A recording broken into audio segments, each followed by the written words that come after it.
Terima kasih pemirsa Anda masih bersama kami di Metro Pagi Prime Time. Kita lanjut informasi di pagi hari ini. 4 terdakwa kasus pemukulan terhadap pencuri mesin kopi di Aceh Tengah divonis kerja sosial selama 150 jam sebagai pengganti hukuman penjara. Informasi selengkapnya dalam Kilas Kriminal berikut ini.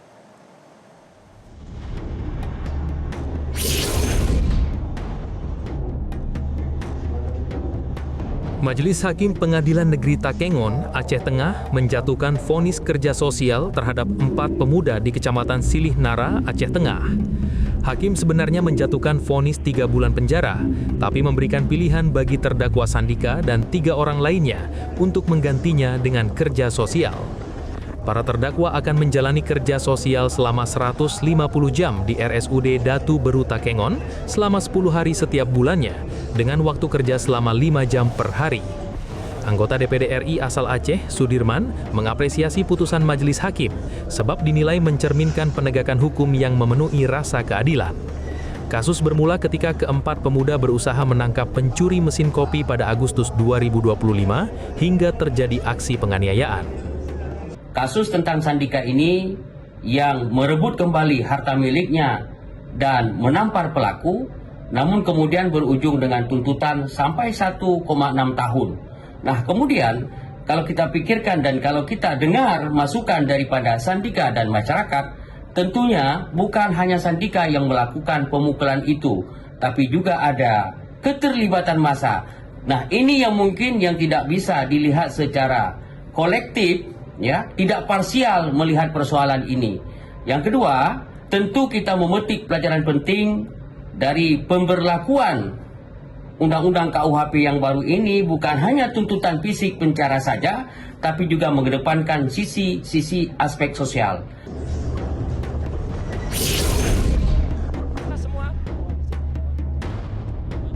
Tim hukum tersangka kasus ijazah Presiden ke-7 Joko Widodo, Roy Suryo CS, mengajukan permintaan ratusan salinan dokumen kepada Polda Metro Jaya. Permintaan itu dilakukan karena menurut mereka terdapat 505 dokumen dari UGM, sebagian besar isinya dihitamkan atau disensor. Kuasa hukum Roy Suryo CS, Rifli Harun, menyatakan 709 dokumen barang bukti sebelumnya telah disampaikan penyidik Polda Metro Jaya dalam gelar perkara khusus pada 15 Desember 2025 lalu. Namun Rifli tak mengetahui persis alasan 505 dokumen dari UGM dihitamkan atau disensor. Atas hal itu, kubu Roy Suryo CS mengajukan permohonan permintaan salinan dokumen ke Pejabat Pengelola Informasi dan Dokumentasi atau PPID Polda Metro Jaya. Permohonan diajukan untuk kepentingan perlindungan hak-hak hukum Roy Suryo CS yang telah ditetapkan sebagai tersangka. Tim kuasa hukum menyoroti penghitaman pada barang bukti yang sebagian besar merupakan dokumen dari UGM. Tim kuasa hukum meragukan apakah ratusan dokumen tersebut relevan sebagai barang bukti tindak pidana.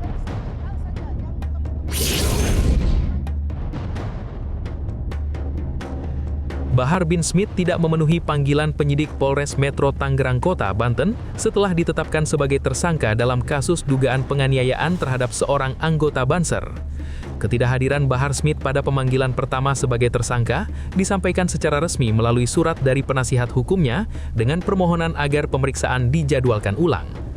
Kasih Humas Polres Metro Tangerang Kota menyebut penetapan status tersangka dilakukan setelah penyidik mengantongi keterangan saksi, barang bukti, serta hasil gelar perkara. Polisi akan segera melayangkan surat pemanggilan kedua untuk memeriksa tersangka. Baik, intinya melalui kuasa hukumnya, pihak BS sudah meminta untuk penjadwalan ulang daripada pemeriksaan tersebut. Demikian. Itu kapan masuk ya Pak kasih ke polisian?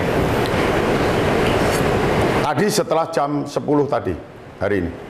Setelah tidak hadir. Karena ada surat itu, jadi kita menunggu daripada jadwal panggilan kedua. Jelajahi cara baru mendapatkan informasi. Download Metro TV Extend sekarang.